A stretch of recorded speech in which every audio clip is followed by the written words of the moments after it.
Hello viewers, welcome to my YouTube channel. মই ৰতন দাস আপোনালোকক স্বাগতম জনাইছোঁ। তো বলক আজিৰ ভিডিঅ'টো আৰম্ভ কৰোঁ।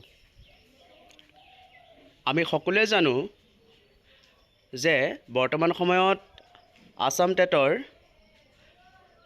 যি ডকুমেণ্টছ ভেৰিফিকেশ্যন চলি আছে সেই ডকুমেণ্টছ ভেৰিফিকেশ্যনৰ কেইবাটাও লিষ্ট ইতিমধ্যে ওলাই গৈছে। কেইদিনমান আগত এটা ডকুমেণ্টছ ভেৰিফিকেশ্যনৰ লিষ্ট ওলাইছিল আৰু সেইটো আছিল ছেকেণ্ড ফেজৰ থাৰ্ড লিষ্ট।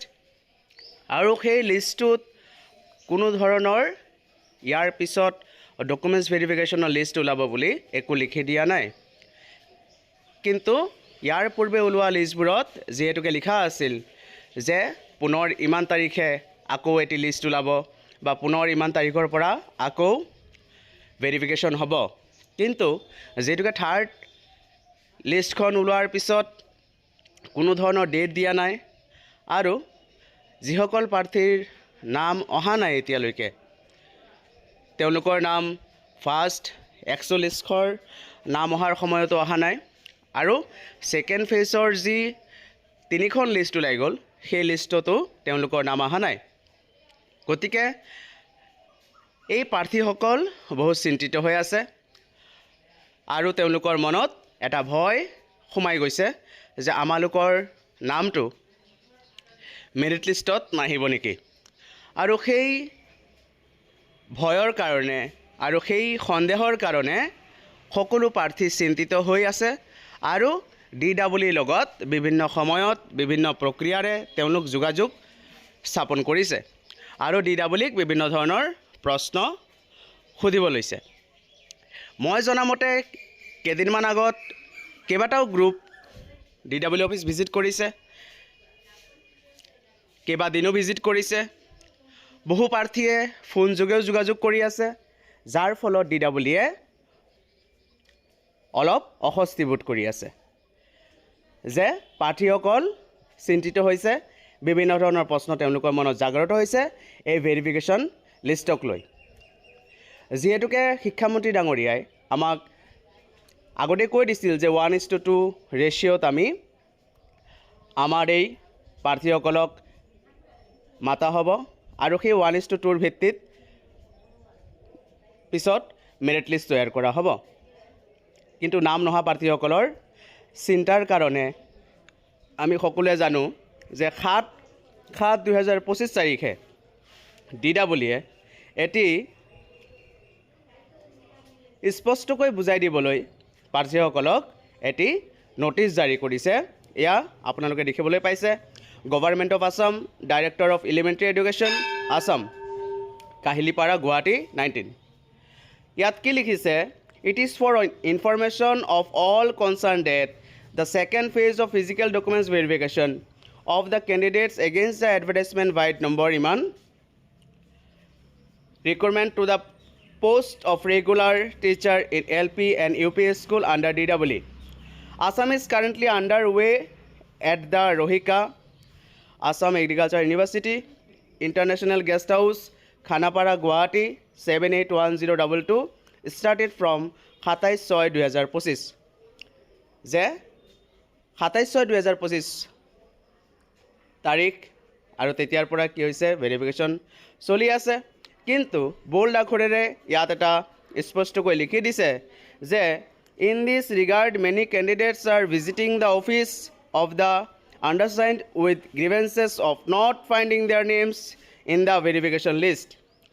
অৰ্থাৎ এই যি ভেৰিফিকেশ্যন লিষ্ট ওলাই গ'ল, প্ৰায় 9,000ৰ ওপৰত মানুহৰ নাম ইয়াত আহিছে, কেণ্ডিডেটৰ নাম ইয়াত আহিছে, কিন্তু বহুতো কেণ্ডিডেটে ইয়াত নিজৰ নামটো বিচাৰি পোৱা নাই, যাৰ কাৰণে তেওঁলোকে অভিযোগ উত্থাপন কৰিছে যে আমাৰ নামটো কিয় অহা নাই।